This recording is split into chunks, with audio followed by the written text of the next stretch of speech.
Hello and welcome to just affairs. मैं हूं दीपक मिश्रा। आज हम सीखेंगे कि मौजूदा समय में तालिबान ने अफगानिस्तान को पूरे कब्जे में ले लिया है, तो उसके जो धन की जरूरत है वो कैसे पूरा होती है, उसके पास इनकम के सोर्स क्या क्या हैं, उसका इतना बड़ा संगठन कैसे चलता है जो साल दर साल बढ़ता ही जा रहा है। चलिए स्टार्ट करते हैं। एक अनुमान के अनुसार 2011 में तालिबानी लड़ाकों की संख्या 30,000 थी, जबकि 2021 तक इनकी संख्या 70,000 से 1,00,000 हो गई। ऐसे में इतने बड़े संगठन और चरमपंथी अभियानों को चलाने के लिए भारी आर्थिक मदद की जरूरत होती होगी। तो सवाल यह उठता है कि इतना धन कहां से आता है और कितनी मदद देश के भीतर से होती है और कितनी मदद देश के बाहर से। हम जानने का प्रयास करेंगे। हम समझेंगे कि किन स्रोतों से तालिबान कमाई करता है। 2011 में तालिबान की वार्षिक आय 2900 करोड़ थी, लेकिन 2018 के अंत तक इसकी आय 11,000 करोड़ हो गई, यानी 7 साल में तकरीबन 8100 करोड़ की बढ़ोतरी हो गई। मैं आपको समझाता हूं कैसे तालिबान धन कमाता है, उसके साधन क्या क्या हैं। मुख्यतः इसकी आमदनी के 4 प्रमुख स्रोत हैं। जो पहला स्रोत है वो विदेश से मिलने वाला चंदा है। जी हाँ, कुछ मुल्क विश्व के जैसे ईरान, पाकिस्तान, रूस, सऊदी अरब, कतर आदि खाड़ी देश तालिबान को वित्तीय सहायता देते हैं। एक आंकड़ा बताता है कि उसे हर साल करीब 50 करोड़ डॉलर, यानी अगर रुपयों में बात करें तो तकरीबन 3600 करोड़ रुपए केवल विदेश से मिलते हैं। ये जो आंकड़ा है ना, ये सिर्फ और सिर्फ आंकड़ा लिखित में है। हो सकता है ये आंकड़ा इससे भी कहीं ऊपर हो। उसके बाद जो इनकी आमदनी का दूसरा स्रोत है वो है नशीली दवाओं का कारोबार। तालिबान के बारे में माना जाता है कि यह लंबे समय से अफीम, हेरोइन जैसी नशीली दवाओं का अवैध कारोबार करता रहा है।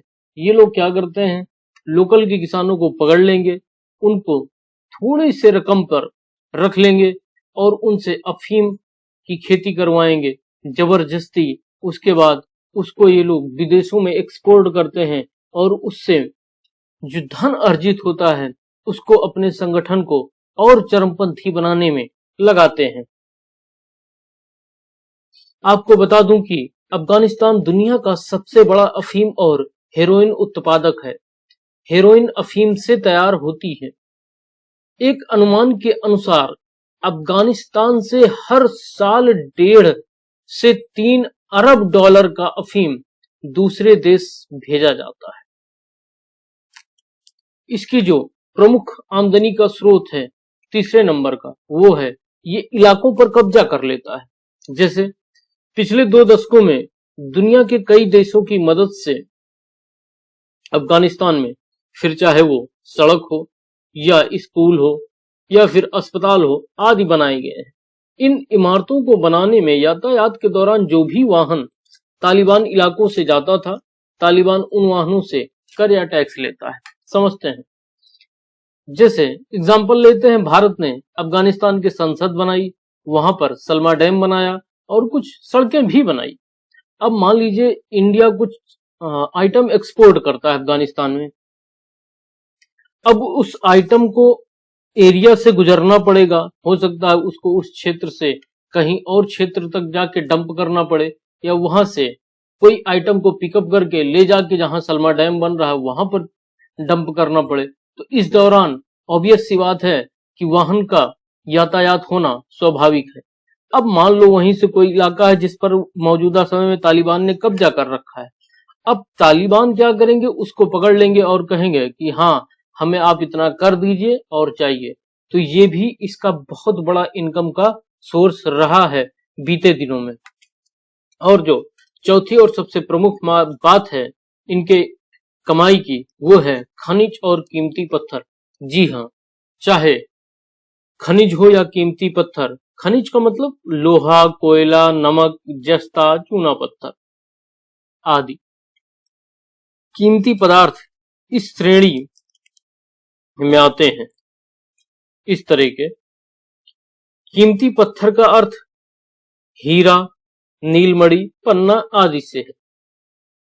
इन पदार्थों का आज भी अफगान में पर्याप्त दोहन नहीं हो सका है। दोहन का अर्थ किसी भी पदार्थ को माइनिंग के माध्यम से, खनन के माध्यम से बाहर निकालना जमीन से, वही दोहन कहलाता है।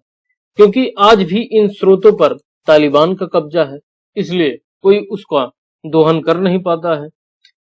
तो ये जो प्रमुख 4 एरिया है ना, ये तालिबान के इनकम का बहुत बड़ा स्रोत है, जिससे इनके संगठन में बीते कुछ वर्षों में इतना बड़ा इजाफा देखने को मिला है कि 7 साल में 8100 करोड़ के इन्होंने बढ़ोतरी कर ली। हो सकता है ये आंकड़ा इससे भी कहीं ज्यादा हो। तो ये कुछ प्रमुख स्रोत हैं जहां से तालिबान अपने संगठन की बर्बरता बनाए रखने के लिए तथा धन जुटाने का कार्य कर पाने में खुद को योग्य बनाने के लिए निरंतर कार्य करता रहता है और मौजूदा समय में वह सफल भी है। अब आगे भविष्य में देखना होगा क्या होता है। Thank you.